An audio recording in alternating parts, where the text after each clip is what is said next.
In this video, you are going to learn how easy it is to actually create an eating disorder in your dog. You are going to learn how to understand what creates conflict, undo the problems that have occurred, and then you're going to learn unwavering principles to fix it.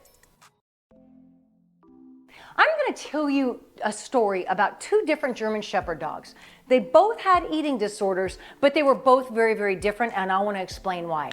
So the first dog is a dog that I had, and I competed with her for about a year. And so this German Shepherd dog would eat 1.5 cups of food twice a day.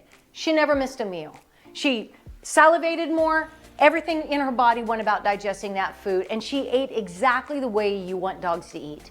After I was done competing with her, she went home, and the owner did what a lot of owners do. Number one, she overfed her. So therefore, it started to mess with the dog's food drive. And so when she put food down, that dog refused to eat. She's like, nope, not having it, don't want it. So what does the owner do? She puts treats on the food. She starts to change the dog's diet by adding goodies.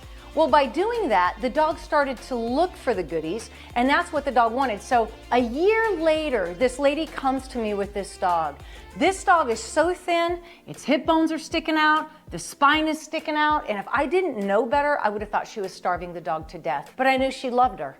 And I knew that she was working hard to feed her, which almost seemed like an impossible task because this dog was refusing to eat. So my instruction was to give that dog, and the woman brought it, for 3 days in a row, it would be baked chicken. But then you had to change it every 3 days. So now the next 3 days, it was beef, back and forth. And while I was taking care of this dog, one day I put the beef down and the dog refused to eat it and went over and found a piece of kibble on the floor and started eating that. So the dog he just wanted something different. And I was explaining to her about what I'm going to explain to you about how you fix food drive that has been destroyed in a dog. Now let's go ahead and talk about the second dog I want to talk about. I competed with this dog for 5 years. I had to place him in a home. Over time, the people started feeding him too much and he started to get fat. And then when he didn't want to eat, they started adding hot dogs to his food. And they fed him hot dogs on his food every day. So when he came to me for boarding, they were telling me to put hot dogs on his food, but he was also fat. So now I have this fat dog. Instead of a skinny dog, I have a fat dog. Number one, it's not healthy. Watch my video on dogs that are obese and how dangerous it is for them. So I told the people, he needs to lose weight, and I trained him. I'm not putting hot dogs on his food. So I didn't.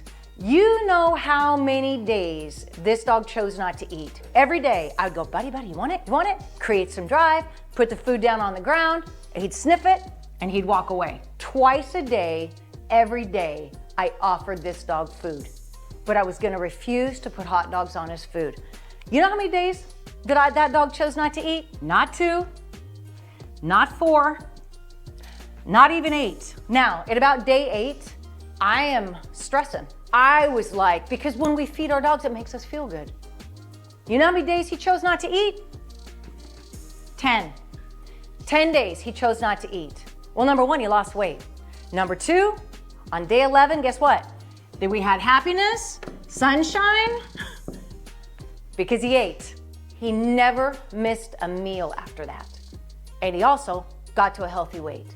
So when the people came and picked him up, I gave him instruction, don't you dare start putting hot dogs on this dog's food. And I see it all the time. People are looking for treats, they're looking for broths, they're looking at all this different stuff to put on a dog's food to get them to eat it, and we are destroying their food drive.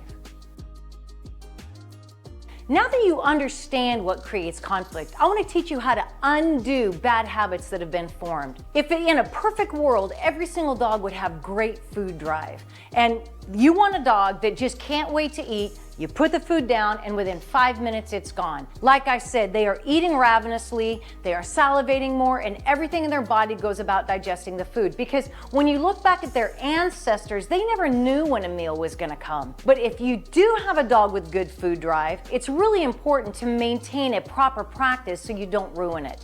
You wanna always put that food down, give your dog 5-10 minutes at the most, and then you pull the bowl. If you have a dog with good food drive, chances are that food is gone in 3 minutes. And it's really important to create clear boundaries around the feeding ritual. That you want your dog to be calm, you want him to be respectful, standing off. And actually, I have a real proper way to feed your dog. Watch that video and I demonstrate exact etiquette for the kind of behavior that you're gonna want to last the life of your dog. But it will maintain your food drive and it will also create respectful boundaries. But if you have a dog that does not have good food drive, you actually want to build a little of excitement. You want to be like, you want your food, you want your food, and you want to find a quiet place for that dog. And you want to, first of all, we don't know how much the dog is going to eat, have a healthy food. Get the healthiest food that you think that you want to feed your dog. Not necessarily the food of the week because your dog eats really great in the beginning and then starts to fade off and then you change the food. Do not do that. Find a healthy food. Build up the drive a little bit, have some enthusiasm when you go to feed, find a quiet place, put the food down, and then leave the dog to it and walk away. If that dog walks away from the food, the bowl gets put away till that night. I would offer the food twice a day. Now let me back up. These are dogs that are healthy dogs, not old dogs, not sick dogs, not immune system compromised dogs. These are healthy dogs that just want something different. So it's really important that when you put that food down, if that dog walks away, you pull the food because they need to learn that they never know when the window of opportunity to eat will be there again. When you have a dog with good food drive, we create boundaries. We want that dog to back off. Do not do that with a dog that does not have good food drive. If that dog was so enthusiastic about eating and pushing you to eat, that's a good problem. If that happens, that is something you can watch my videos and fix later because we want that dog to want to eat. But you put the food down, show enthusiasm, put it down, have a nice, quiet, uninterrupted place, and walk away. The minute that dog walks away, hopefully it ate its food, but if it didn't, you put that food away to feed that again that night and so on. And when you're trying to fix food drive, do not give treats. Treats are full of calories. It is like our junk food, and they're gonna want that instead of the food. You want to keep their diet very, very strict. You don't give extra treats. You're not putting stuff on the food because you don't want a dog with an eating disorder where all his bones are sticking out. When Max was not eating for 2 days, okay, that's fine. 4 days, I started getting a little nervous. On day 8, I knew that if I had given in to putting hot dogs on his food, all of the past days would have been for nothing. I had to hold true to that. I knew he was not going to starve to death next to a full bowl of food. Now that's dramatic because he wasn't even close to that. He was still losing weight. But the fact is, day 10 was the last day he chose not to eat because day 11, he never missed a meal after that and he looked great and was healthier.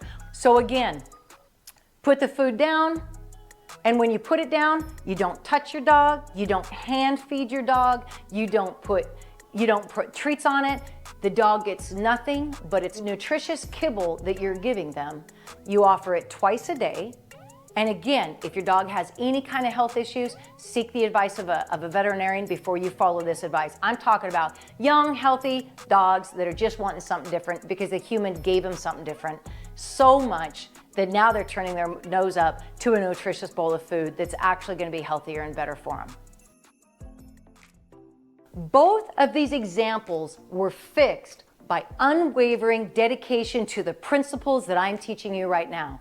The dog that was too thin, even though the woman struggled because it hurt her heart not to watch her dog eat, every day she put the food down twice a day, no treats, no extras. She held fast to the principle. The dog finally started to eat, gained weight, and came to a healthier state. The same thing that happened with the overweight dog that was waiting for the treats to be on the food to eat in the first place. In time, he lost his weight and was at a healthier weight. These are principles that will last you a lifetime if the human stays steadfast and we choose to do what's healthiest for our dogs, not what makes our heart happy because we love to give that stuff. It makes us feel good, but we're literally hurting our dogs when we do it. If you have a dog that has one of these two extremes, you were just taught how to fix it. And we always say that dogs are man's best friend, but be your dog's best friend by implementing the right habits for a long, healthy life. Till the next lesson, we just thank you so much for listening. We hope you gained some value. And again, your dog will never be what you want him to be until you're the leader they need you to be. And we just thank you for your time, and we'll see you next time.